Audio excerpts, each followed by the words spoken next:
setiap gelombang cinta. Di situ Buya mengatakan bahwa kalau bertemu dengan mata itu namanya pandangan. Iya. Tetapi kalau bertemu dengan hati itu namanya pertemuan. Nah, saya ingin tahu elaborasi antara pertemuan dengan pandangan, karena kan ada sesuatu yang ini. Itu yang pertama, Bu ya. Terus yang kedua, bercinta kalau berkhayal itu kan berbeda dengan harapan gitu. Jadi itu sesuatu yang hampir sama dengan antara membedakan antara pertemuan dengan pandangan gitu ya. Nah, mohon apa elaborasinya? Kenapa muncul antara perbedaan antara pandangan dan pertemuan, khayalan dan harapan? Jadi kalau bercinta itu yang benar adalah berkhayal, bukan harapan. Saya kira begitu, Bu ya. Mohon maaf kalau ada kekurangan. Terima kasih. Wassalamualaikum warahmatullahi wabarakatuh. Waalaikumsalam warahmatullahi wabarakatuh. Langsung saja, Bu ya. Oh iya. Pertama, adaptasi. Ini memang ada dua macam. Ada adaptasi bawaan sebagai anugerah Tuhan. Ada lagi adaptasi yang harus kita lakukan. Nah, makanya dalam perkawinan Pak Jojo, ini Tuhan itu menyuruh kita membangun sakinah. Ya, adapun mawaddah dan rahmah itu nanti pemberian Tuhan. Coba kita urut ayatnya, litaskunu ilaiha wa ja'ala bainakum mawaddatan wa rahmah. Ini orang Indonesia nggak paham. Jadi selalu saja ucapannya itu kami harapkan mudah-mudahan rumah tangga ini mendapatkan sakinah mawaddah rahmah. Lain. Tidak. Sakinah itu adaptasi. Mawaddah itu cinta dan rahmah itu kasih sayang.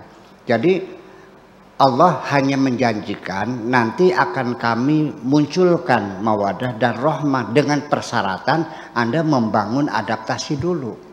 Itu persoalannya. Makanya litaskunu subjeknya itu adalah plural ya, kamu sekalian litaskunu. Adapun mawaddah wa ja'ala, Allah yang membikin. Jadi mawaddah dan rahmah itu akan dimunculkan Tuhan sebagai kado ketika Anda sudah selesai melakukan adaptasi. Nanti adaptasi yang bawaan seperti penciuman, seperti pendengaran, mungkin makanan itu sangat mudah sekali makan, kita tidak berupaya. Kita tidak disuruh berupaya bagaimana hidung kita menyesuaikan diri dengan aroma yang busuk itu. Enggak, akan dengan sendirinya dia bergerak, saraf kita dari sisi neurologi, saraf kita akan mengendur dengan sendirinya setelah sekian menit kita membiasakan. Tetapi adaptasi pemikiran ini memerlukan waktu yang panjang. Ideologi, agama, bahasa, kultur, ya kan, dan sebagainya. Nah, makanya beradaptasi itu sampai dalam cita-cita. Ini banyak perempuan yang tidak bisa beradaptasi dengan suaminya. Suaminya itu menjadi seorang ulama besar. Istrinya kencingnya sambil berdiri, nggak cebok lagi. Ya kan? Dinasehati bilangnya apa? Biar nanti yang jadi kiai kan suami saya kan bukan kiai. Gagal kan? Iya, istrinya orang Jakarta. Disuruh ngirim makanan ke sawah, pakai haknya sekilan, high heel. Iya, ya ambles gitu mah. Itu banyak sekali orang beradaptasi. Sudah tahu suaminya jadi camat, istrinya nggak mau belajar memimpin lagu Indonesia Raya. Segimana? Nah, itulah beradaptasi itu artinya menyesuaikan kita masing-masing. Itu perjuangan panjang sekali. Kemudian masalah pandangan dan pertemuan. Sesungguhnya tidak bisa dipungkiri. Proses pertama adalah pandangan dulu.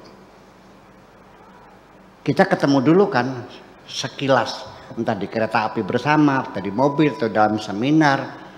Setelah itu kan terekam dalam pikiran kita.